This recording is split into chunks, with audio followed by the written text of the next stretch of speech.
Yes, folks, it's Tales from the Jails with John G. Sutton, the guy who wrote this book. That's me when I was 25. Young man, eh? Book's available on Amazon. HMP Manchester, prison officer. Today I'm going to talk on Tales from the Jails about strange pop stars and people in the entertainment business. Do please like and subscribe. That's very good of you. And there's a link to my book down there as well. One of the stars I'm going to talk about today is Freddie Starr. Now, I met Freddie Starr quite a few times back in the 60s when he was appearing at nightclubs in and around the Manchester area. Because I lived in that area, you see. And his act was pretty much what you'd expect, you know, him dancing around and being foolish, but he wasn't just called Freddie Starr, it was Freddie Starr and the Delmonts, because that was his backing group, and he used to do songs and impersonate Mick Jagger and Cliff Richard, and at one time he was actually impersonating PROBY. He put on a pair of tights with cushions or something in the knees and ripped the tights off, you know, impersonating PROBY doing his trouser splitting act. And I'll talk about PROBY in a minute after I've finished talking about Freddie Starr.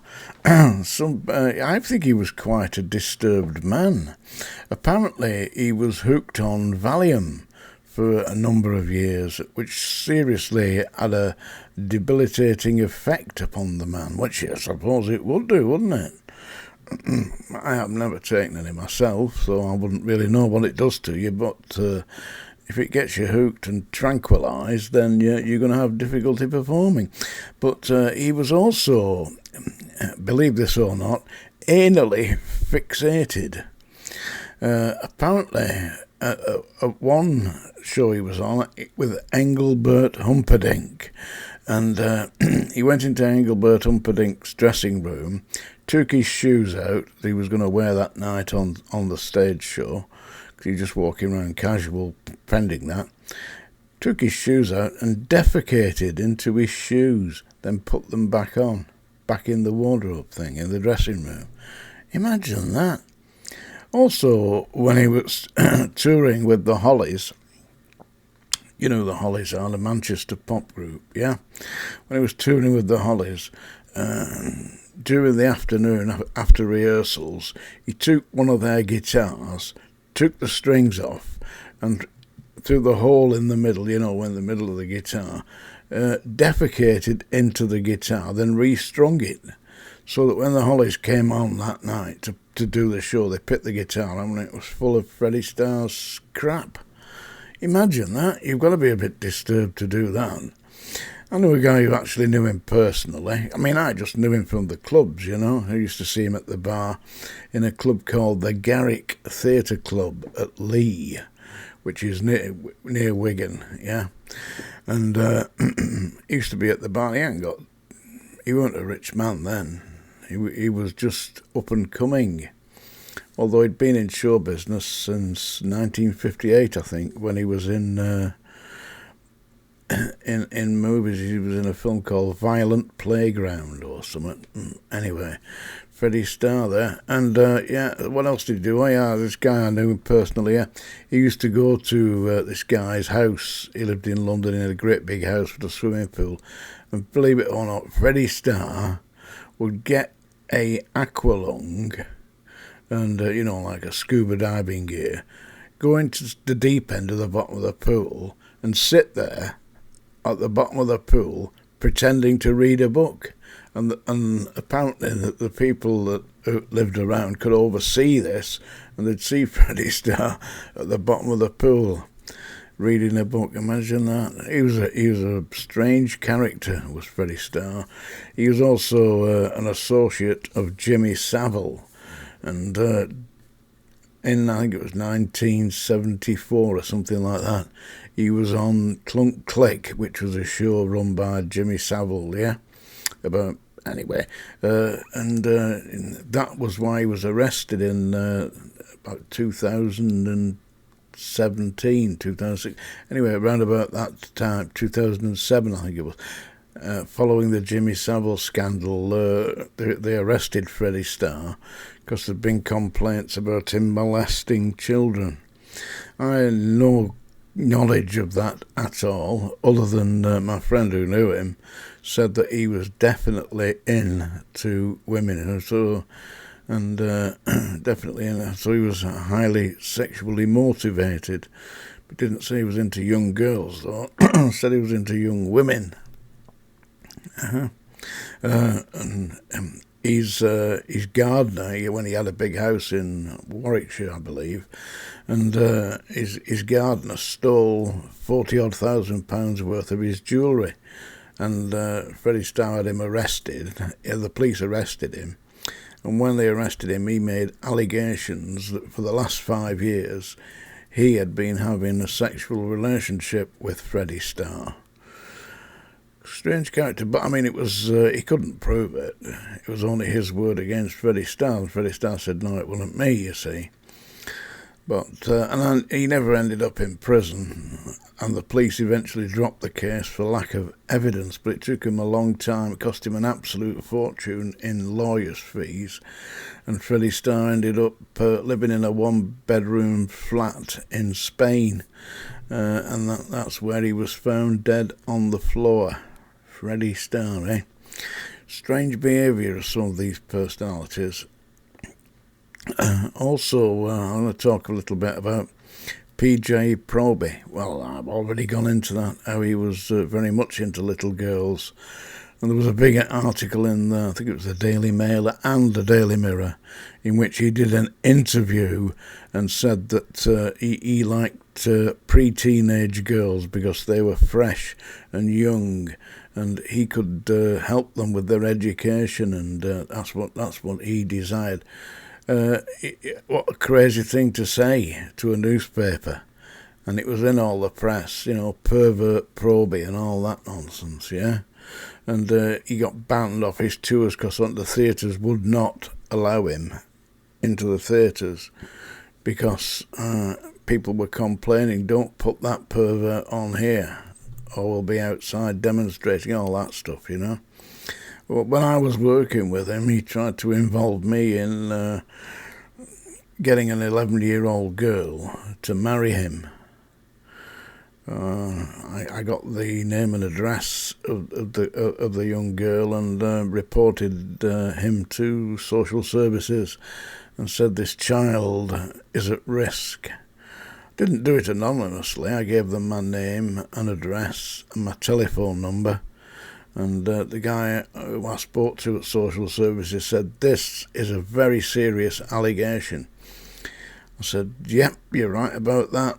It's not an allegation. I'm reporting this. It's a fact." I said, "One thing I want to know now is your name." He said, "Well, why do you want my name?" I said, "Well, if I ever see that girl anywhere near PROBY again, I shan't be calling you. I shall be calling the police, and the name I'm going to be giving them is your name. Now, I suggest you do something about this." Anyway, they obviously did. I don't know if they took her into care or what, or cautioned her mother, who was a part of this, because she was actually wanting to get close to PROBY. He was a strange character. I went into his house where he was being interviewed by BBC Radio Scotland, yeah, and the lady who was doing the interviewing, I was there, and I said, "All right, I'll leave you to it now." So I went to do some shopping or something. Came back about an hour later, and I said to PROBY, where is she?" He said, "Oh, she's in the kitchen." Seriously, she was in the kitchen with a bucket, urinating into a bucket. I said, "What are you doing?" She said, "The toilet's broken." He told me the toilet's broken, so I have to use a bucket. I said, "The toilet is perfectly okay. This guy's taking the piss, literally." Seriously. I mean, what kind of a nutter is that? PROBY was laughing away at this. He thought it was hilarious. He was so drunk half the time that he couldn't be bothered to go to the toilet himself. So he had two-gallon buckets, plastic buckets, and they were full of piss and empty tins of Carlsberg Special. which is what he used to drink. And he had this terrible problem with his sinuses, and he used to blow his nose into the buckets of piss. Absolutely disgusting. PJ Proby. So that's a little talk today. We strayed away from the jails a little bit, but I'm sure that Proby had been in jail, by the way. He belted his landlady where he lived. He didn't pay any rent, she just let him live there. And he gave her some money and said, go and get me the booze. She came back with food, you know, because she said, you've got to eat. She said, I was sent you for booze, not food. And he got a gun, an imitation handgun, like a Colt 45 or something like that, and smacked her around the head. She ended up in hospital with a fractured skull, and he ended up in the police cells in Bolton, which is where he called me from. He said, coming up, John, you got to get me out of here. I'm in prison. So I got him a lawyer. The lawyer got him bail, so he got bail. I've still got the bail certificate, because he gave it me. He said, I'm not bothered with that, you know. And I got him bail. And when the solicitor submitted his bill, Proby gave it to me. He said, you organise that, you pay it. Seriously. Man was mad. Anyway, it's that time of day. I hope you enjoyed that, by the way. It's that time of day, folks. Yes, it's time for poetry. I'm not going to sing. Are you lonesome tonight? Do you miss me tonight?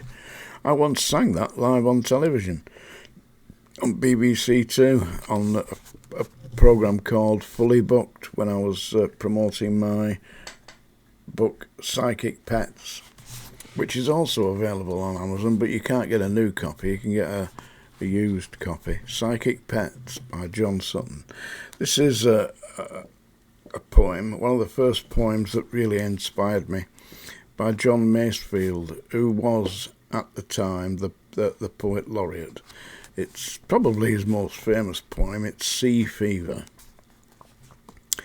I must go down to the seas again, to the lonely sea and the sky, and all I ask is a tall ship and a star to steer her by, and the wheels kick and the wind's song and the white sails shaking, and a grey mist on the sea's face, and a grey dawn breaking.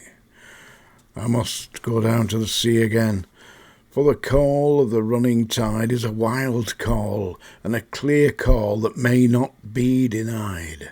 And all I ask is a windy day with the white clouds flying, and the flung spray, and the blown spume, and the seagulls crying.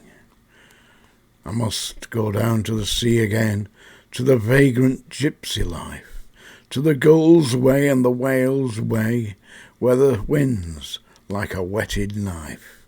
And all I ask is a merry yarn from a laughing fellow rover, and a quiet sleep and a sweet dream when the long trick's over. Sea Fever by John Masefield. Sincerely hope you've enjoyed today's Tales from the Jails. Do forget, like and subscribe, all the rest of it.